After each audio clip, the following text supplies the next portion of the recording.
हो रहा है 4 का चौका का। एक बार सीक्वेंस बता देते हैं आपको। सस्ता ऑप्शन लेंगे हम सोमिल मेहता जी से, फिर सुपरस्टार के लिए रचना वैद्य जी हमारे साथ, चार्ट का चमत्कार कविता जी जुड़ रही हैं अब शो में, उनसे लेंगे, और मिड कैप फंड आया राजेश अग्रवाल जी बताएंगे।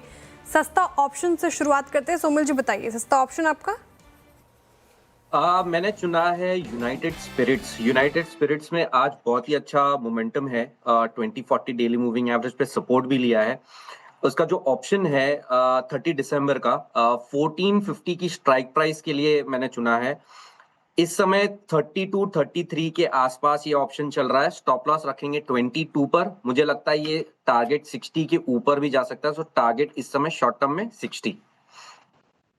ओके, यूनाइटेड स्पिरिट सस्ता ऑप्शन के लिए सोमिल जी की पिक हो गई। एफएनओ सुपरस्टार के लिए राजेश सातपुते जी अब जुड़ रहे हैं, थोड़ा फेरबदल।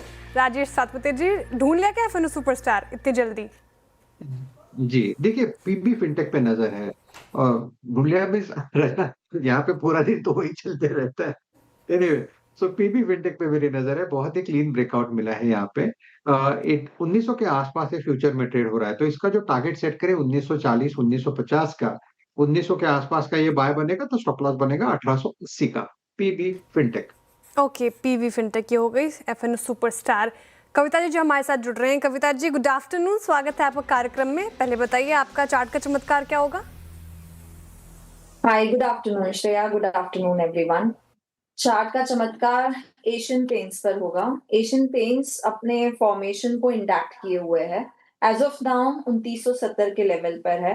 पोजिशनल सेटअप लगता है 3400 तक के प्राइस मूव बनना चाहिए, but as of now for day or two perspective मुझे लगता है 3000 के लेवल की तरफ ये बढ़ना चाहिए। With the stop loss of 2950 one should approach for 3020 price target के लिए। ओके, एशियन पेंट्स अच्छा लग रहा है। 3000 से ऊपर के टारगेट्स आए हैं कविता जी की तरफ से। मिड कैप फंडा राजेश अग्रवाल जी आपकी पिक।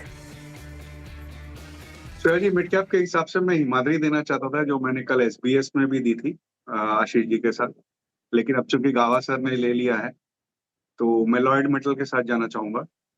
एक डाइवर्स कंपनी है, iron ore mining, sponge iron production, steel project, सारी कुछ इसमें है। आयरन ओर की कैपेसिटी बढ़ा रहे हैं, 70 मेट्रिक टन तक कर रहे हैं। प्रोडक्शन की कैपेसिटी 3,40,000 टन पर एनम की आज की डेट में 2 डिस्ट्रिक्ट्स में है। 50 साल की इनकी आयरन ओर की माइनिंग लीज है 2057 तक सूरजगढ़ गढ़चिरौली में। और अब इन्होंने 32,700 करोड़ के आसपास का एक्सपेंशन अनाउंस किया है, जो कि पूरी तरीके से इंटरनल एक्यूरल से होगा। ये सबसे बड़ी बात है, क्योंकि ये जो इंडस्ट्री है ये डेट पे थोड़ा सा डिपेंड रहती है और ये पूरी तरीके से इंटरनल एक्यूरल से कर रहे हैं। 79.82% इन्होंने टीआईएल का जो एमडीओ बिजनेस लिया था उससे इनके माइनिंग कॉस्ट बहुत कम हो जाएंगे।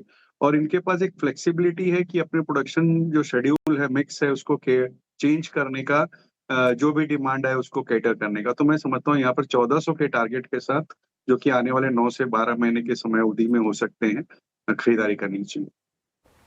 Okay, Lloyd Metals Rajesh Agarwal ji को पसंद आ रहा है, यहाँ पर खरीदारी की राय उनकी तरफ से। चार का चौका हमने निपटा लिया। आप सीधे